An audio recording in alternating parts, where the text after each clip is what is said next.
Ya, halo, halo semuanya, selamat siang, Bu Asih, Kak Hafiz, dan teman-teman.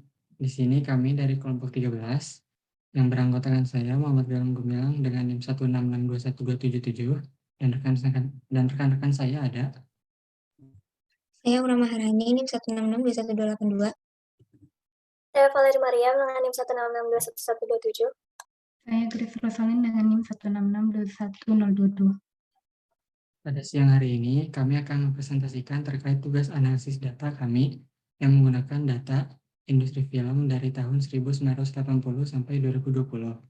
Data yang kami gunakan ini menggunakan format CSV dengan ukuran file 1,35 MB dan berdimensi 7.668 baris dan 15 kolom yang kami ambil dari sumber website Kaggle. Adapun analisis dan visualisasi yang akan kami lakukan pada data kami yang akan kami jelaskan pada slide berikutnya.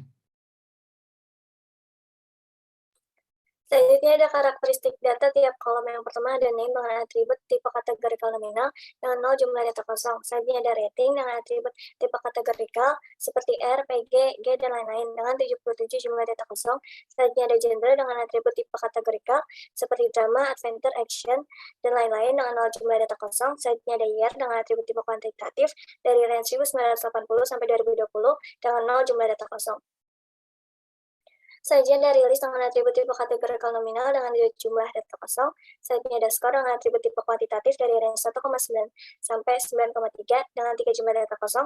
Selanjutnya ada votes dengan atribut tipe kuantitatif dari range 195 sampai 2.400.000 dengan 3 jumlah data kosong. Selanjutnya ada director dengan atribut tipe kategorikal nominal dengan 0 jumlah data kosong. Selanjutnya writer dengan atribut tipe kategorikal nominal dengan 3 jumlah data kosong.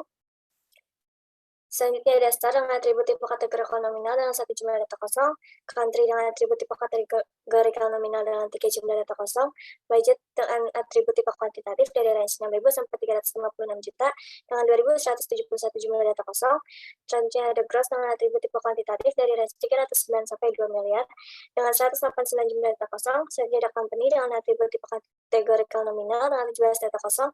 Selanjutnya ada runtime dengan atribut tipe kuantitatif dari range 63 sampai 271 dengan 4 jumlah data kosong. Selanjutnya ada statistika data. Yang pertama ada sampel data. Di sini kita mengambil 5 sampel awal. Selanjutnya ada statistik data. Di sini kita menghitung rata-rata, standar deviasi, persentil, nilai ekstrim, max, min dari tipe kuantitatif. Yang pertama ada skor dengan rata-rata 6,4.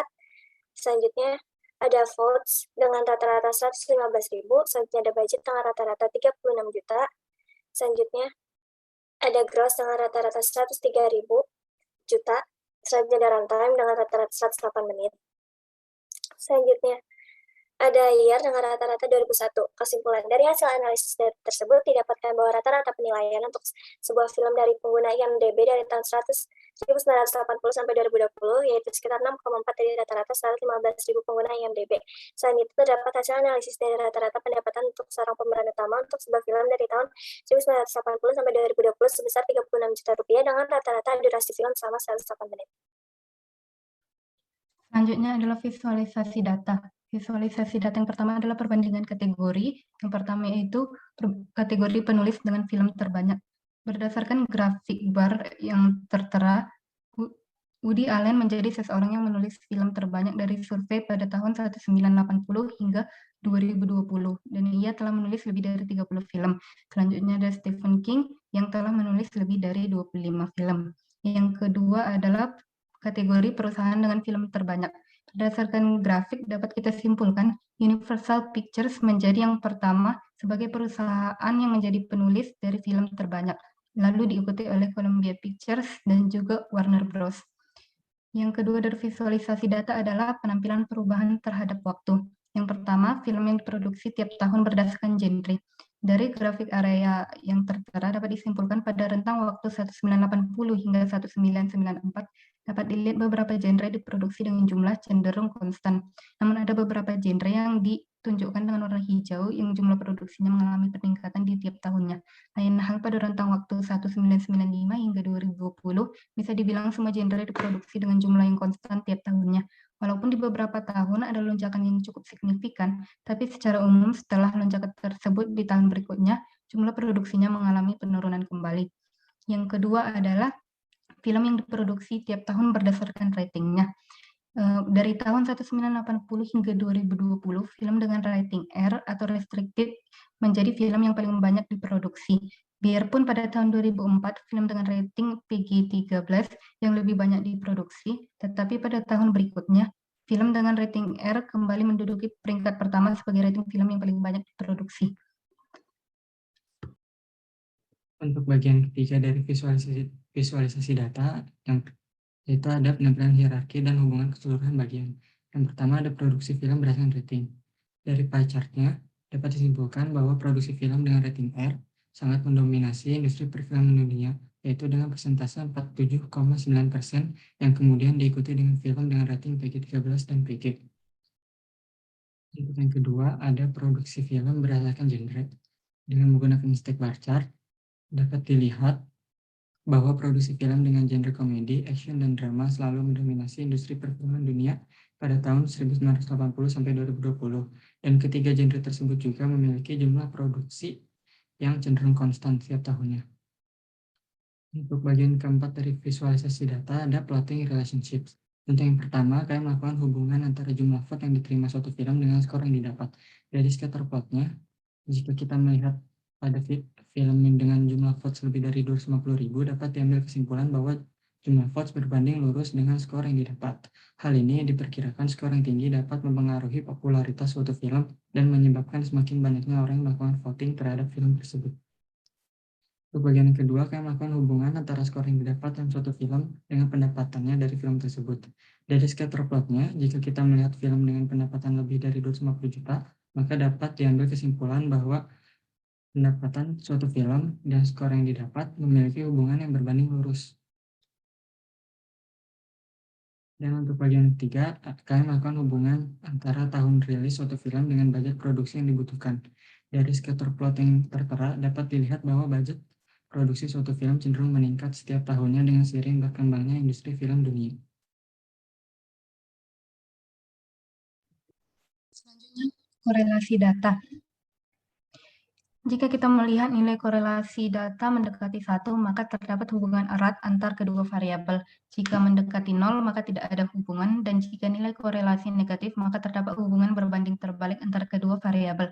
Sebagai contoh, pada tabel, variabel yang memiliki hubungan paling erat adalah antara growth dan budget dengan nilai korelasi 0,74 yang mendekati 1, dan hubungan yang paling jauh adalah antara skor dengan tahun perilisan film yaitu 0,05 yang mendekati 0.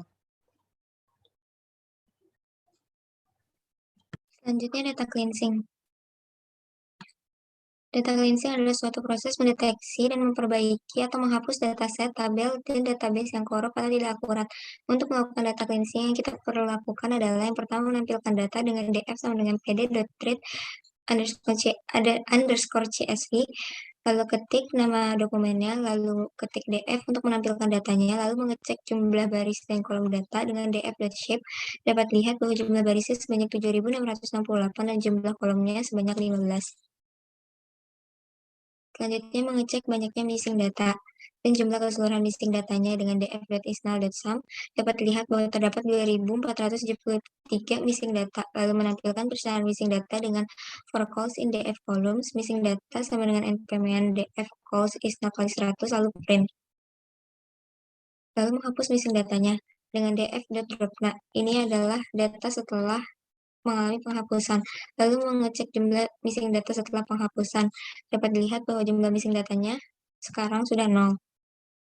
Lalu mengecek jumlah baris dan kolom setelah penghapusan.